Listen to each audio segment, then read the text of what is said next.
آپ کو معلوم ہے کہ ماہ ربیع الاول کا آغاز ہو چکا ہے، دوسری تاریخ ختم ہوئی اور آج ہم تیسری شب میں اس وقت یہاں بیٹھے ہیں۔ یہ ماہ مبارک حضور صلی اللہ علیہ وسلم کی سیرت مطہرہ سے ایک بڑا گہرا تعلق رکھتا ہے۔ حضور کی ولادت باسعادت بھی اسی ماہ مبارک میں ہوئی، اگرچہ تاریخ کے بارے میں اختلاف ہے۔ حضور کا انتقال بھی اس ماہ مبارک میں ہوا، اور وہ متفق علیہ تاریخ ہے 12 ربیع الاول اصل میں حضور کا یوم وفات ہے، اور اکثر محققین کی رائے یہ ہے کہ آپ کا یوم ولادت جو ہے وہ 9 ربیع الاول ہے۔ یہی وجہ ہے کہ مجھے یاد ہے کہ ہمارے بچپن میں اس دن کو جو لوگ کچھ تھوڑا بہت مناتے بھی تھے تو 12 وفات کے نام سے در حقیقت یہ نام یاد کیا جاتا تھا۔ حضور صلی اللہ علیہ وسلم کی وفات کا دن ہے، کچھ کھانا پکا کر کچھ غریبوں کو مساکین کو کھلانا، یہ در حقیقت چیز تھی کہ جو اب ہوتے ہوتے اس نے بہت ہی ایک دوسری صورت اختیار کر لی ہے۔ اب یہ ایک جشن بن گیا ہے اور ایک عید کا سا سما، بلکہ واقعہ یہ ہے کہ جو اصل 2 عیدیں ہیں وہ کہیں پیچھے چلی گئی ہیں، اور یہ جو 2 عیدیں ہم نے ایجاد کی ہیں، ایک عید میلاد النبی اور ایک عید استقلال، اگر ہم جائزہ لیں تو شاید یہ 2 جو ہے یہ زیادہ فور گراؤنڈ میں آ چکی ہیں۔ لیکن یہ کہ جہاں تک آپ کی ولادت اور آپ کے وفات کا اس ماہ مبارک میں ہونا ہے وہ ثابت ہے۔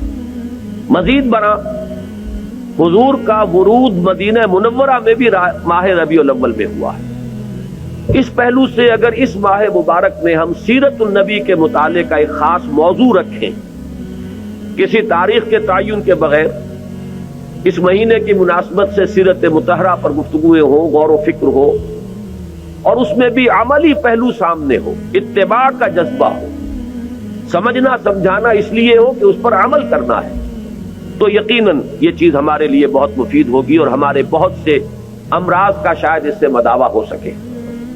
یاخذون بسنتہ ویقتدون بامرہ ثم انہا تخلف من بعدہم خلوف۔ پھر ہمیشہ یہ ہوتا ہے، ہر نبی کا جاننے والوں میں، پہچاننے والوں میں، ماننے والوں میں ہوا ہے، امت محمد بھی مستثنیٰ نہیں ہے۔ یقولون ما لا یفعلون ویفعلون ما لا یؤمرون۔ یہاں نوٹ کیجئے کہ وہ کہتے وہ تھے جو کرتے نہیں تھے، اور کرتے وہ تھے جس کا حکم نہیں۔ عید میلاد النبی کیا حضور کا حکم ہے؟ کیا اس کا کوئی ثبوت صحابہ سے ہے؟ کیا ہم صحابہ کے مقابلے میں حضور سے زیادہ محبت کرتے ہیں؟ لیکن تھا کوئی معاملہ ما لا یؤمرون، جس چیز کا حکم ہوا نہیں اس پر عمل ہو رہا۔ یہ ہے در حقیقت رسم پرستی، اور رسم کے اندر پھر اضافہ ہوتے چلا جاتا، اس پر ردے پر چڑھتے چلے جانا جو ہے، یہ دوسرا سبب ہے۔ اور اس کا ایک نتیجہ جو نکلتا ہے وہ اسی پر بات ختم کروں گا، اگرچہ ایک اور حدیث جو ہے اس موضوع پر بہت اہم ہے۔ نتیجہ کیا نکلتا ہے؟ جہاں بدعت آئے گی سنت رخصت ہو جائے گی۔